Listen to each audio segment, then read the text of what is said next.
Wagwan my team Pisco Entertainment and Media turabaramukije sangwa ikaze muri ikino kiganiro twabateguriye cuno munsi tikoroge nkuko vyamaniwe abatunganiririza ibiganiro bica kuri runo rubuga rwacu rwa YouTube Pisco Entertainment and Media akaba ari nawe anabibashikiriza. Rero muti uyu munsi tikoroge waduteguriye ikiganiro kivuga akuki. Uyu munsi nabateguriye special kabisa, ni kiganiro ubona yuko ari ikiganiro gitandukanye n'ibindi biganiro twahora tubashikiriza, ariko naco ni ikiganiro kimeze neza. Uyu munsi rero nabateguriye ikiganiro ni nka comparaison y'abaririmvyi babiri, abaririmvyi b'abarundi basanzwe bakora umudiho wa hip hop canke wa rap.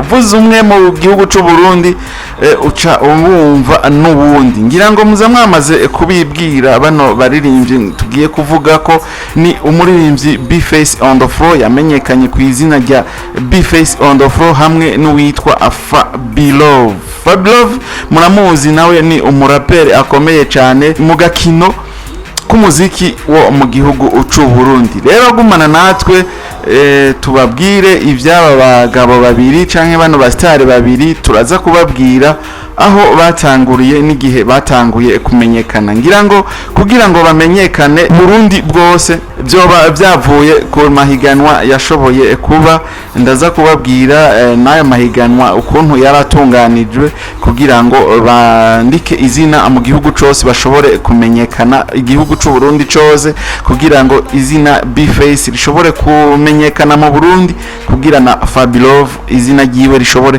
kumenyekana mu gihugu c'u Burundi. Rero bandanya mubana natwe, ukabutari bwagire subscribe, ugire na like, hanyuma commentaire, uze kugira na partage kugira ngo kino kiganiro gishikire abantu benshi bashoboka. Muri commentaire tuza gushaka yuko uza kutwandikira izina ry'umuririmbyi umwe muri bano baririmbyi twashoboye kubategurira, B-Face canke Fabilove, who is the best. Reka tumira amate gatoya turaje tuce tubabwira ivyo twabateguriye muri ikino kiganiro cuno munsi.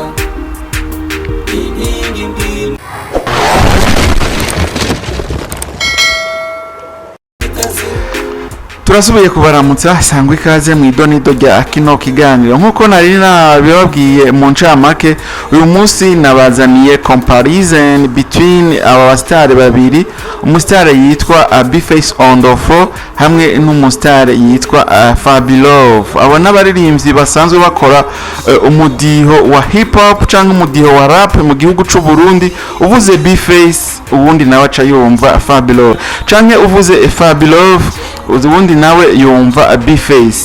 Ni gake umuntu yashoboye nko gupostinga nk'ifoto ya B-Face uzobura muri commentaire izina Fabilove, canke naho ni gake uzobona wapostinze Fabilove muri commentaire utazobura izina rya B-Face.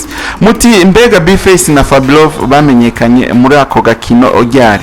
Hari mu mwaka w'ibihumbi 2000 ngira ngo na 12 cyangwa mwaka w'ibihumbi 2013 niho radio Bonesha Fm yakorera mu gihugu c'u Burundi yatunganya amahiganwa ku makaritiye yo mu gisagara ca Bujumbura, harimo za Nyakabiga, harimo za Kanyosha, harimo za Carama, harimo n'izindi quartier zitandukanye. Ico gihe Bonesha FM yari ifise ikiganiro yari yatunganije comme competition ku ba rapper bataramenyekana, baba upcoming, baba underground, boshobora guserukira amakaritiye basanzwe batuyemo. Rero ico gihe B-Face yaba mu Nyakabiga, Fabilove yaba mu Kanyosha, hariho n'abandi batipe bari bazi kurapa cane baba mu Carama. Ico gihe rero Bonesha FM muri ico kiganiro waratelefona kuri Bonesha FM ukacuvuga quartier wewe uherereyemwo, hanyuma bakaca bagucumitiramwo beats, bakaca baguhereza beat ya rap, hanyuma wewe ukaca urapa. Ico gihe cari ikintu kiryoshe cyane. Radio Bonesha FM yariko irazana impano zidasanzwe z'aba upcoming cyane z'aba rapper bataramenyekana. Rero niho B-Face nawe yaserukira, aho yari asanzwe ari muri quartier ya Nyakabiga, niho yari asanzwe atuye. Hanyuma Fabilove nawe akaba yari muri Kanyosha, iyo yari asanzwe aba. Niho rero batelefona bakabashiriramwo amarap, bakarapurira kuri beat baba babahaye. Hanyuma abafana nabo rero tugaca dutelefona, tugaca tuvuga duti uyu munsi quartier Nyakabiga niyo yashoboye kuba ya mbere, canke abandi nabo duti bati uyu munsi quartier canke zone ya Kanyosha niyo yabaye iya mbere muri rap. Rero amajwi aca ava ngaho hamaze kuba ama competition, ariko nkwibutse ko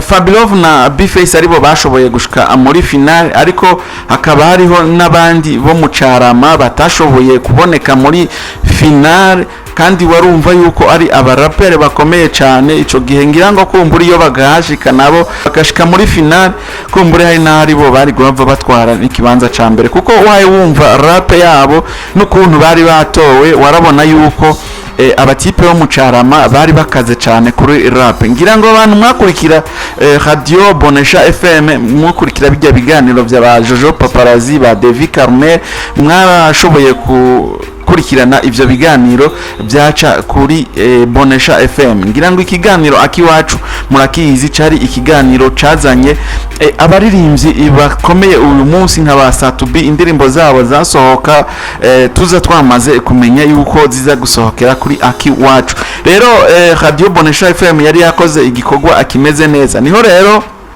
tugarutse kuri bano barapere babiri bashobora kuja mu mahiganwa, barahiganwa barakorera kuma beat bari babahaye. Hama ico gihe intsinzi yaciye itahukana uwitwa Fabilove aserukiye zone ya Kanyosha. Rero ngaho kuhera ngaho niho aba baririmbyi babiri baciye baguma bavugwa cyane muri rap yo mu gihugu c'u Burundi. Kuvuga ngo nibo bara barapere bonyene, kuko na bapasi bo muri Etoile du Centre murazi ko bara barapere, ba Uncle Crazy bose bara barapere, ba Fizo bara barapere. Ariko ico gihe ngira ngo abo ba T-Max bose bari aba legend, ntibaja mu mahiganwa nkayo, kuko ayo mahiganwa yari yaba upcoming, yari aba underground, abaririmbyi batarashobora kwandika izina mu gihugu c'u Burundi, batarashobora kumenyekana. Rero reka tugaruke gatoya kuri izino channel zabo. Hano twashoboye kuraba ama channel y'aba bahungu uko ari babiri, n'indirimbo basanzwe bafise, n'indirimbo zarabwe cyane kuri bano baririmbyi uko ari babiri. Tuce tuza tubabaze muri commentaires mutubwire who is the best rapper in Burundi between B-Face and Fabilove Kamirgado. Reka turabe rero, tuhere kuri runo rubuga rwa B-Face On The Flo, turabe abamukurikirana kuri runo rubuga rwa YouTube, turabe n'ama video afise, turabe n'igihe channel yiwe yatanguriye ko, tuce turaba n'indirimbo zitanu za mbere zarabwe n'abantu benshi. Tugiye kuraba ku rubuga rwa B-Face On The Flo, urubuga rwiwe rwa YouTube, turabona yuko B-Face On The Flo iyi chaîne yiwe yatanguye kwigenekerezo rya 19 ukwezi kw'icenda umwaka wa 2016. Iyi chaîne yiwe ikaba imaze kurabwa n'ama-views agera ku miliyoni 18 hamwe n'ibihumbi amajana 644 na 21 imaze kurabwa na 18,644,021 views. Bamaze kuraba ibikorwa bikoregwa kuri runo rubuga rwa B-Face On The Flo. Hanyuma akaba akurikiranwa n'abantu abo twita aba subscribers ibihumbi amajana 299 kuva mu mwaka wa 2016. Ikaba ifise ko ama video amajana 257. Murumva yuko ari umugwanashaka, ari umunyabikorwa, afise ko ama video menshi cyane mu myaka 10. Runo rubuga ni myaka 9, kuko kwezi kw'icenda ntituragushikira, ukwezi kw'icenda ntituragushikamwo.